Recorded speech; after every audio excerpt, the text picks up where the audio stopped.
In the shadowy corridors of the royal palace in Madrid, where centuries of Spanish monarchy echo through marble halls, a silent war was brewing. It wasn't fought with swords or cannons, but with whispered conversations, carefully orchestrated meetings, and the delicate dance of political maneuvering.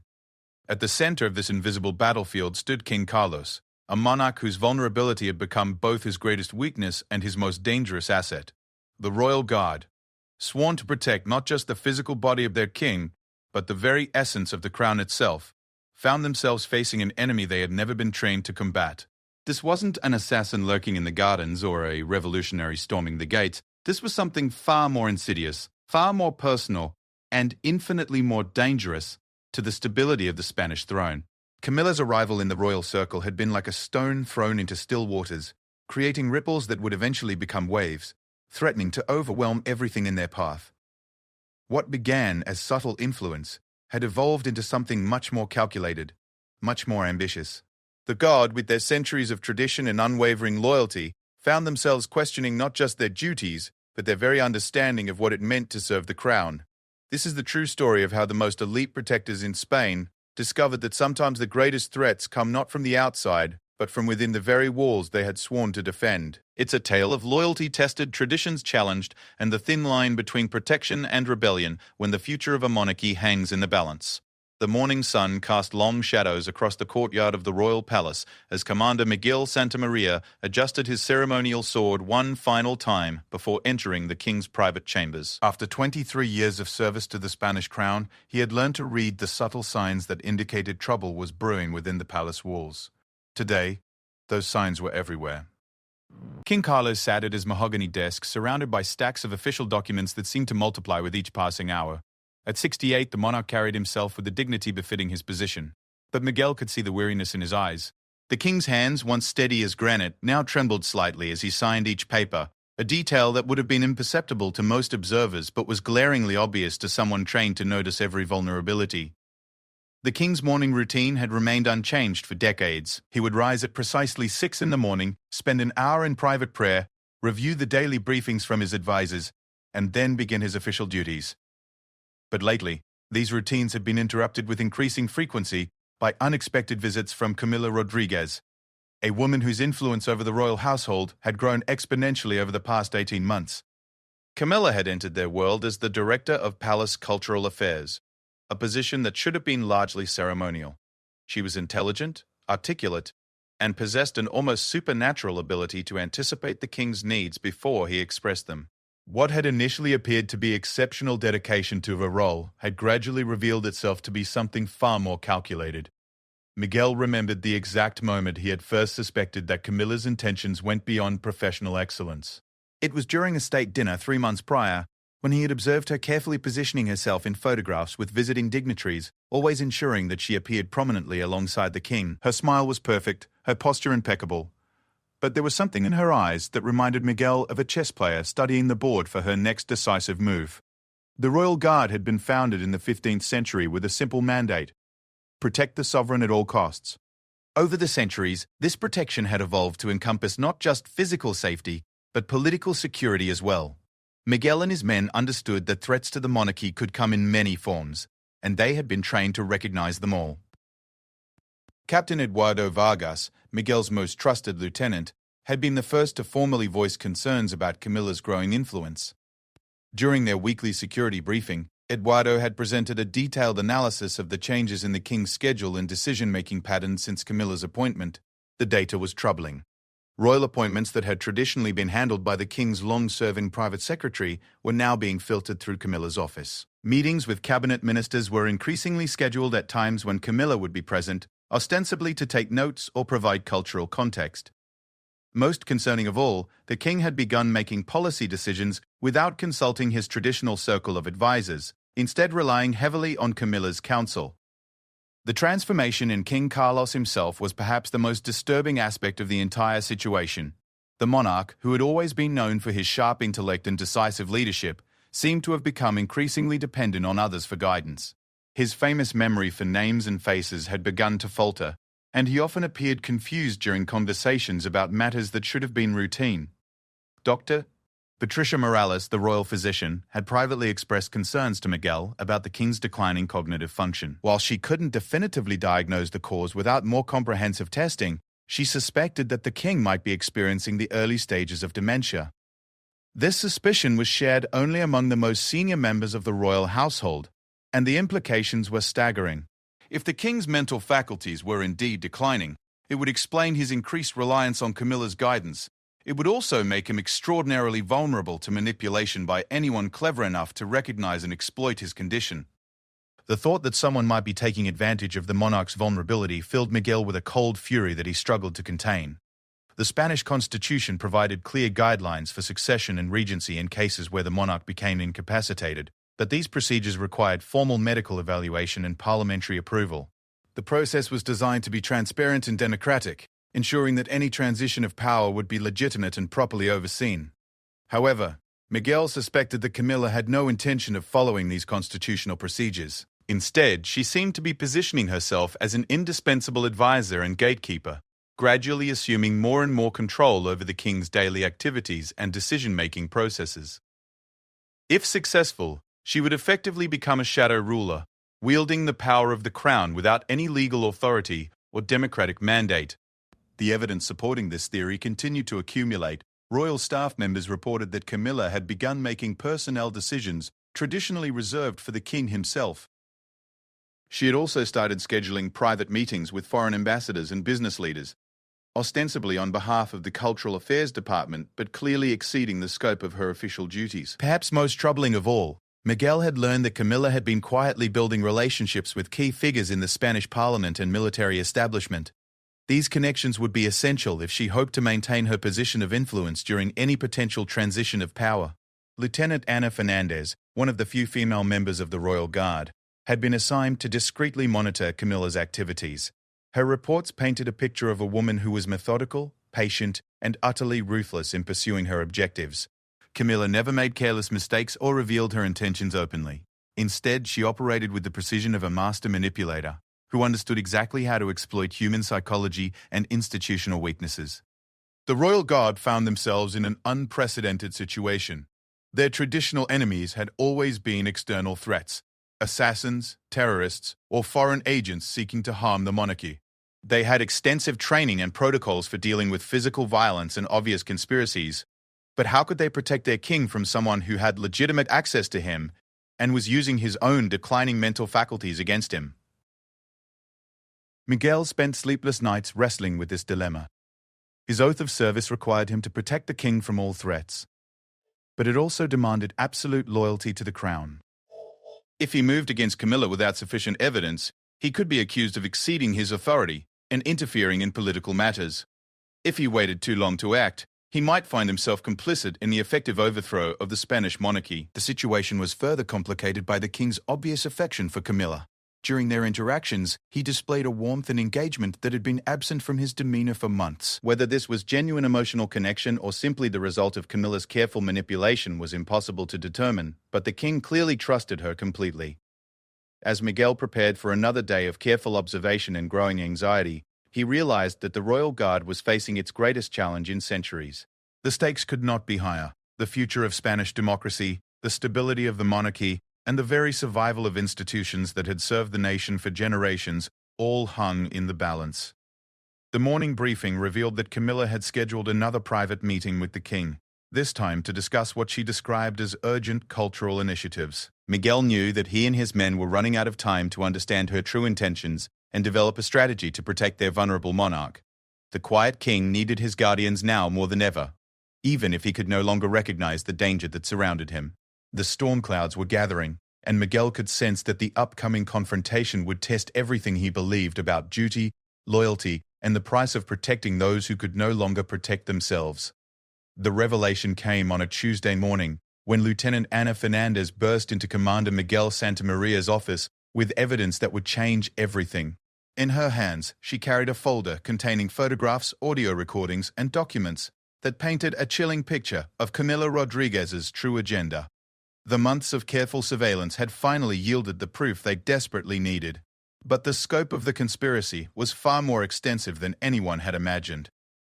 The first piece of evidence was a series of phone conversations that Ana had legally recorded during Camilla's meetings in public areas of the palace. Spanish law permitted such recordings in spaces where there was no reasonable expectation of privacy, and Camilla's increasing boldness had led her to conduct sensitive conversations in corridors and reception areas where the royal guard could monitor them. In these recordings, Camila could be heard discussing detailed plans with various collaborators to gradually assume control over the king's decision-making processes. She spoke with clinical detachment about the monarch's deteriorating mental condition, referring to him as a valuable but diminishing asset that needed to be carefully managed. Most disturbing of all, she discussed specific timelines for implementing what she called the transition phase, during which she would effectively become the power behind the throne. The second revelation was even more shocking. Ana had discovered that Camilla had been systematically documenting the king's episodes of confusion and memory loss. These records were apparently intended to serve as evidence of his mental incapacity, which could be used to support calls for his abdication or the establishment of a regency. However, instead of following constitutional procedures that would transfer power to the rightful heir, Camilla appeared to be positioning herself as the logical choice to serve as regent or chief advisor to any successor. Miguel studied the photographs that Ana had taken during her surveillance operations.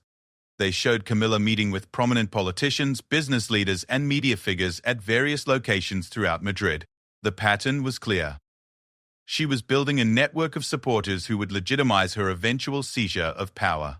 Each meeting was carefully documented, with notes indicating the specific commitments or assurances that had been secured from each participant. The most damning evidence was a series of forged documents bearing the king's signature. Ana had discovered these papers in Camilla's private office during a routine security sweep.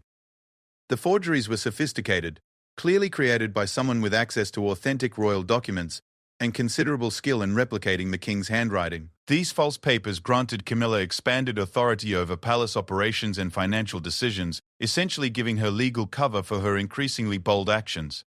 Captain Eduardo Vargas joined Miguel and Ana to review the evidence and discuss their options. Eduardo brought additional intelligence gathered by other members of the Guard, including financial records showing suspicious payments to several palace staff members. It appeared that Camilla had been systematically buying the loyalty of key personnel, ensuring that her activities would go unnoticed and unreported. The financial investigation revealed the true scope of Camilla's ambitions. She had established a complex network of shell companies and offshore accounts that were apparently designed to channel funds from various sources into her personal control. Some of these funds appeared to come from foreign investors who were betting on her eventual success in controlling the Spanish monarchy. The implications for national security were staggering. Miguel realized that they were dealing with more than simple opportunism or personal ambition. This was a carefully orchestrated conspiracy that threatened the very foundations of Spanish democracy. Foreign money was being used to influence the succession of the monarchy, potentially placing the nation's sovereignty at risk. The royal guard was not just protecting their king from a manipulative advisor. They were defending Spain itself from what amounted to a soft coup. The evidence also revealed the psychological methods that Camilla had been using to maintain her influence over the king. Dr. Morris. Patricia Morales, the royal physician, had noticed that the monarch's cognitive symptoms seemed to worsen after his meetings with Camilla. This observation led to a disturbing discovery. Camilla had been subtly administering mild sedatives to the king during their private sessions, ostensibly to help him relax, but actually to make him more suggestible and dependent. This revelation transformed their understanding of the situation entirely. What they had initially perceived as the manipulation of a naturally declining mind was actually the result of deliberate pharmaceutical intervention. Camilla was not simply taking advantage of the king's vulnerability. She was actively creating and maintaining that vulnerability for her own purposes. Miguel felt a surge of rage unlike anything he had experienced in his decades of service. The idea that someone would deliberately harm the monarch they had sworn to protect violated every principle that had guided his life and career. However, he forced himself to channel this anger into focused determination. Emotional responses would not serve their cause. They needed to act with the same precision and calculation that Camilla had demonstrated. The Royal Guard's investigation had also uncovered evidence of Camilla's backup plans in case her primary strategy failed. She had been secretly recording her private conversations with the king, apparently intending to use edited versions of these recordings to support claims about his mental instability.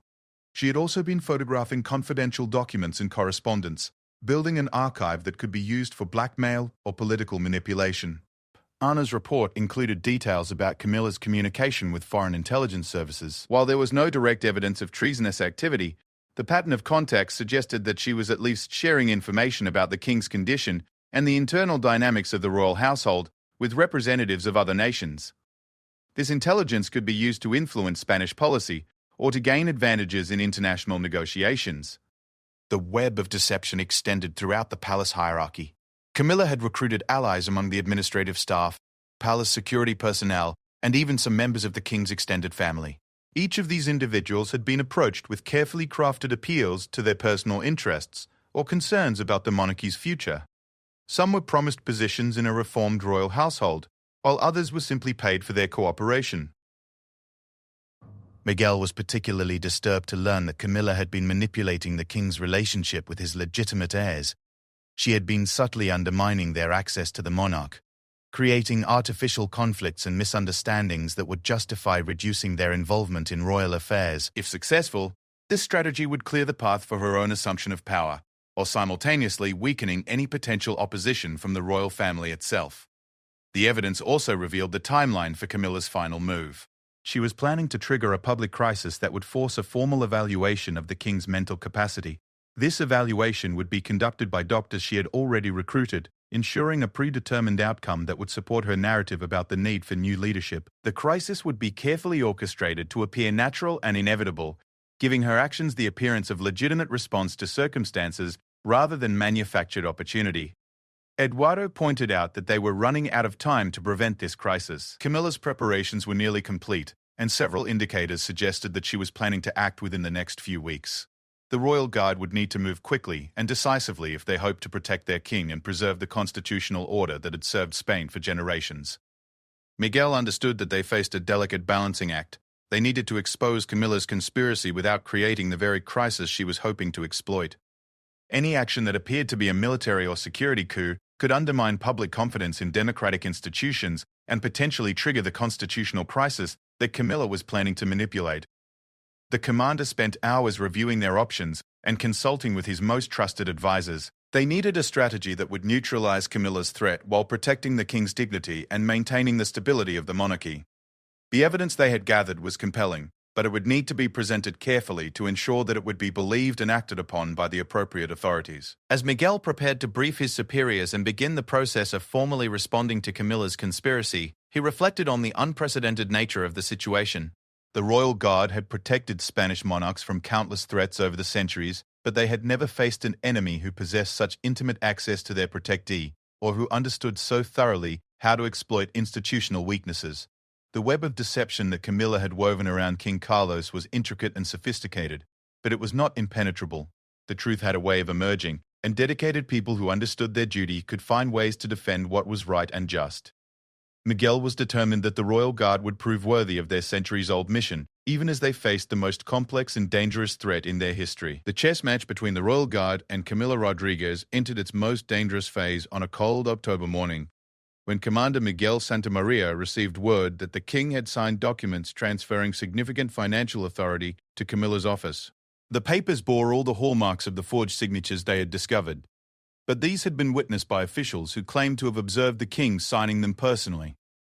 Miguel immediately convened an emergency meeting with his senior officers in the secure conference room deep within the palace. The walls of this chamber had witnessed countless discussions about threats to Spanish security, but none had ever dealt with such a complex internal conspiracy.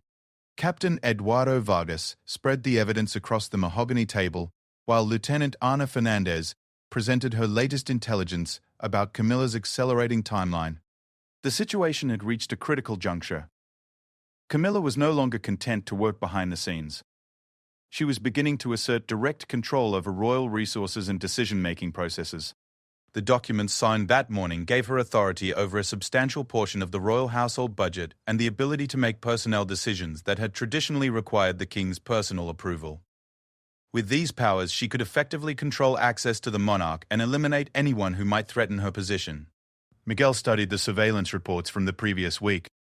Camila had been meeting with increasingly senior government officials, including members of the parliamentary leadership and representatives from the Prime Minister's office. These meetings were ostensibly about cultural programs and royal ceremonies, but the Royal Guard's intelligence network had confirmed that the discussions centered on the king's alleged mental deterioration and the need for institutional reforms. The most troubling development was Camilla's recruitment of Dr. Alejandro Ruiz, a prominent psychiatrist known for his controversial theories about executive capacity and mental fitness.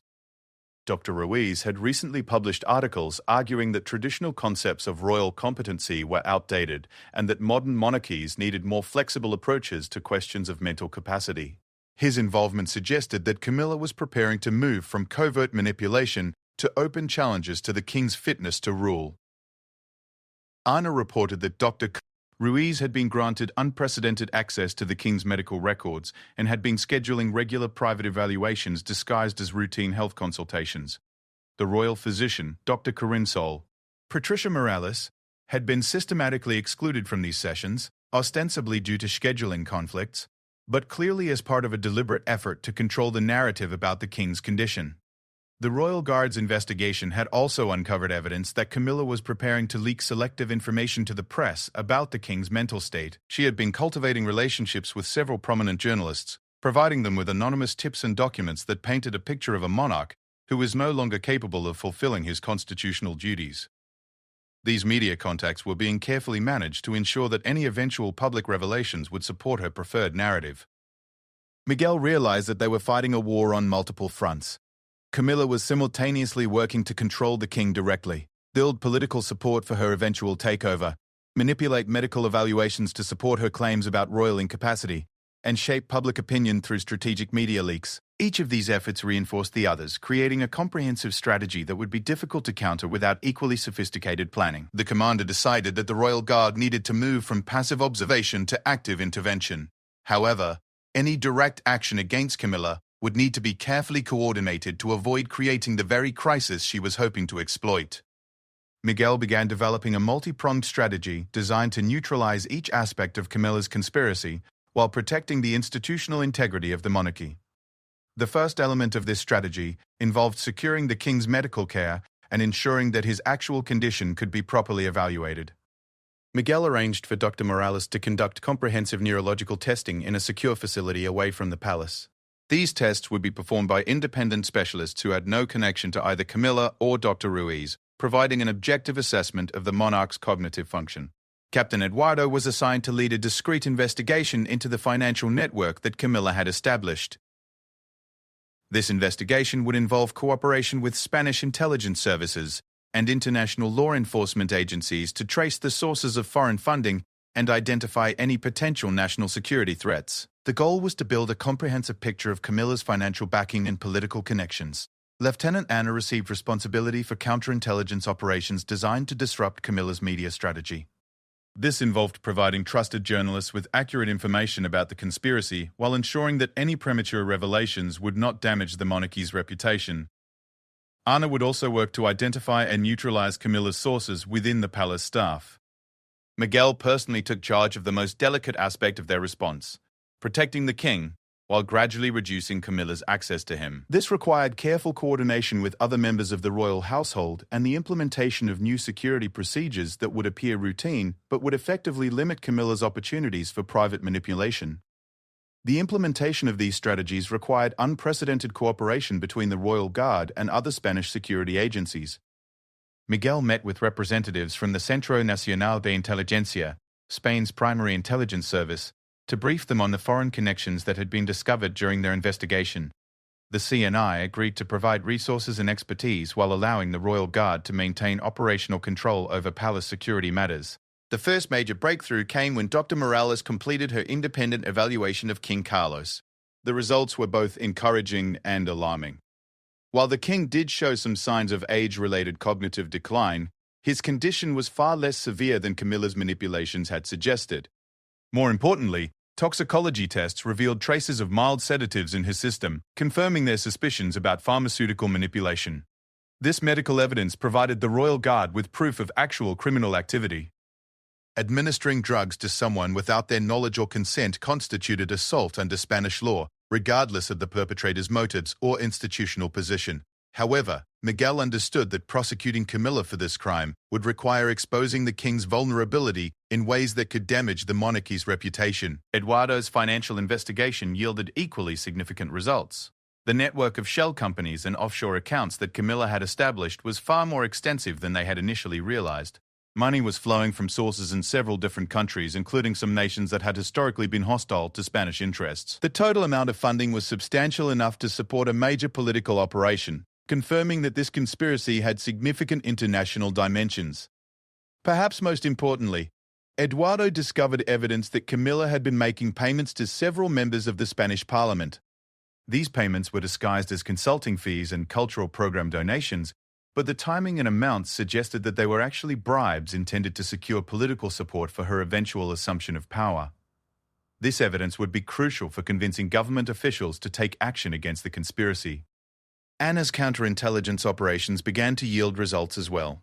Several palace staff members who had been recruited by Camila were identified and approached by the royal guard. Most of these individuals had been coerced rather than willingly participating in the conspiracy, and they readily agreed to provide intelligence about Camila's activities in exchange for protection from retaliation.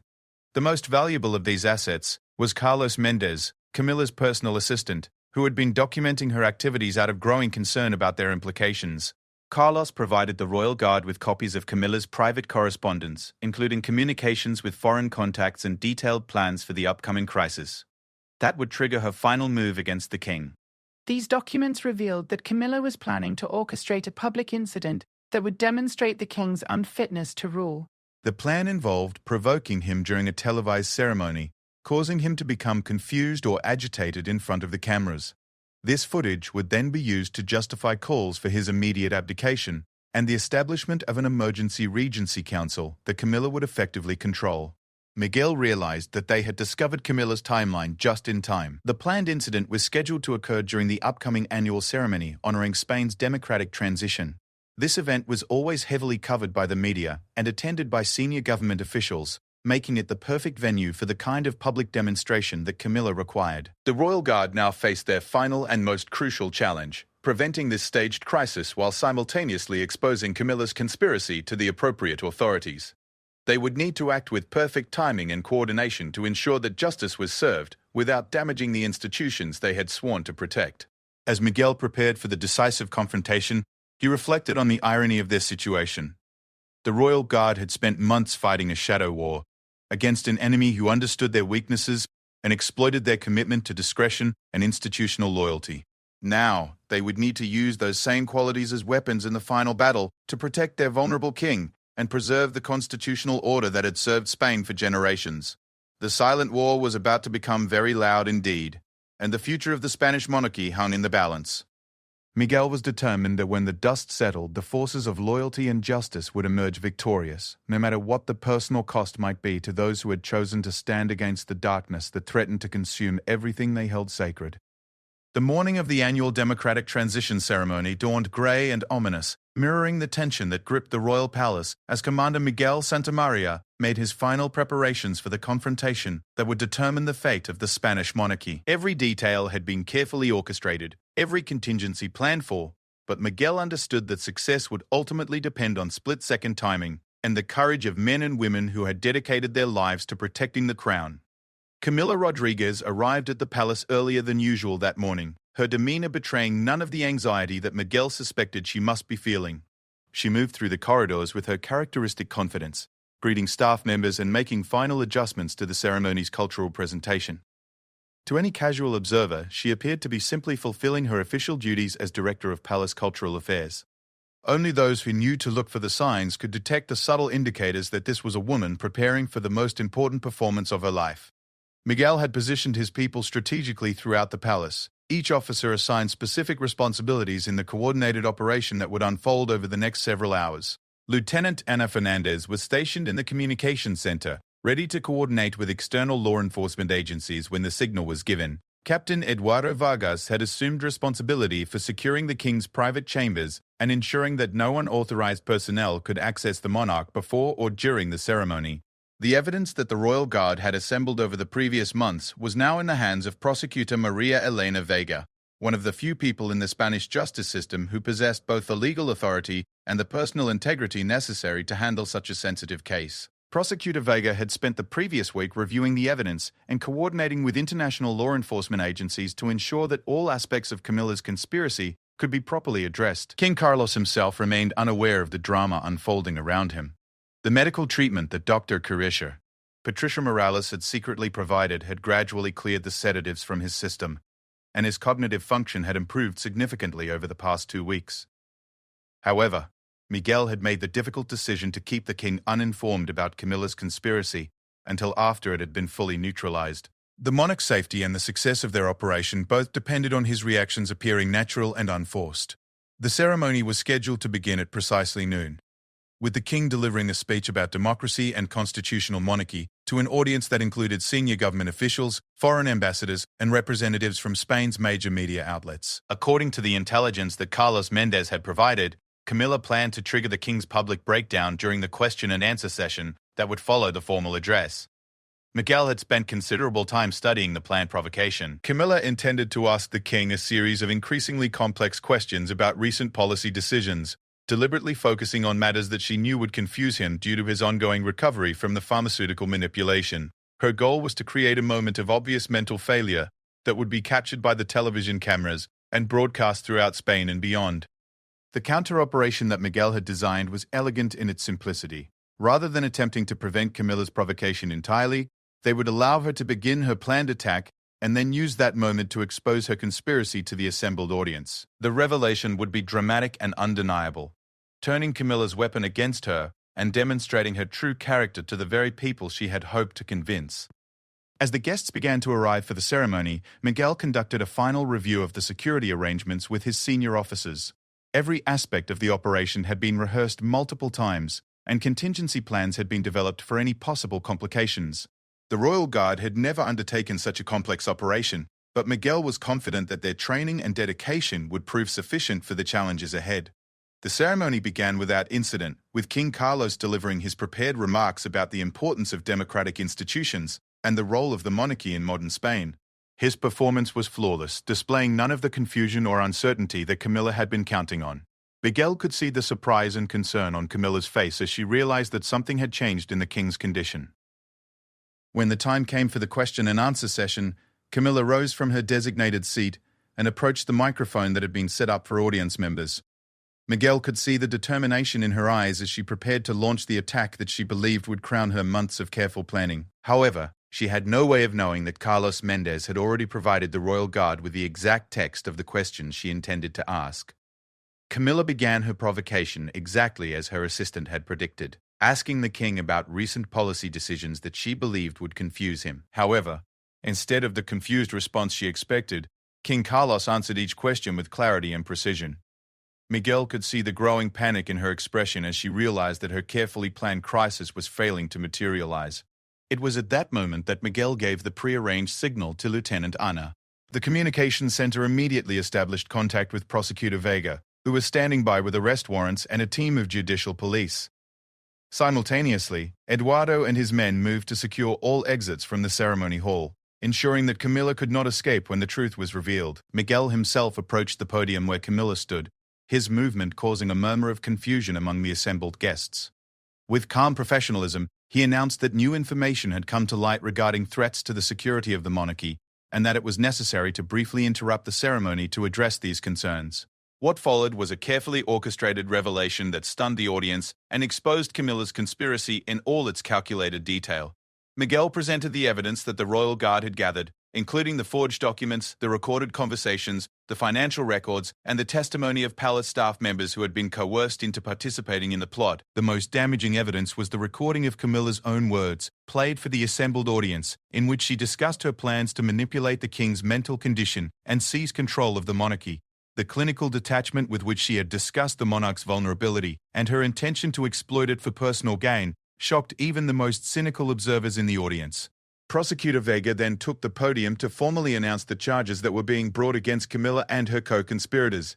These charges included fraud, conspiracy, assault through the administration of unauthorized drugs, bribery of public officials, and treason for her collaboration with foreign interests. The evidence was overwhelming. and the legal case that had been prepared was airtight. Camilla's arrest was conducted with the same dignity and professionalism that characterized all Royal Guard operations.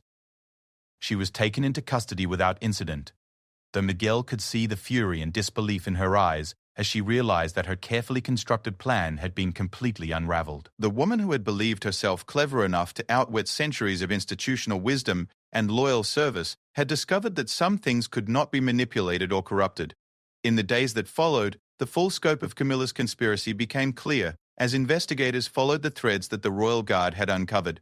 The network of corruption extended far beyond the palace walls, involving politicians, business leaders, and foreign agents who had all believed that they could profit from the destabilization of Spanish democracy. The investigation led to dozens of arrests and the exposure of corruption that had been festering within Spain's political establishment. King Carlos, once he was fully briefed on what had transpired, expressed profound gratitude to the Royal Guard for their protection and their discretion. The monarch's cognitive function continued to improve as he recovered from the effects of Camilla's pharmaceutical manipulation, and he was able to resume his full constitutional duties within a matter of weeks. The international implications of the conspiracy were equally significant. Several foreign intelligence services were found to have been involved in supporting Camilla's operations, leading to diplomatic protests and the expulsion of various embassy personnel. The revelation that foreign powers had attempted to manipulate the Spanish succession sent shockwaves throughout European capitals and led to enhanced security cooperation between democratic nations. Perhaps most importantly, the successful defense of King Carlos and the exposure of Camilla's conspiracy reinforced the strength and resilience of Spain's democratic institutions. The Royal Guard's professionalism and dedication demonstrated that the country's protective mechanisms were robust enough to defend against even the most sophisticated internal threats. Miguel was eventually promoted to head the entire royal security apparatus, a recognition of his leadership during the crisis and his unwavering commitment to constitutional order. Lieutenant Ana and Captain Eduardo also received commendations for their crucial roles in uncovering and neutralizing the conspiracy. The reforms that were implemented in the aftermath of the crisis strengthened the safeguards around the monarchy while preserving the institution's dignity and effectiveness.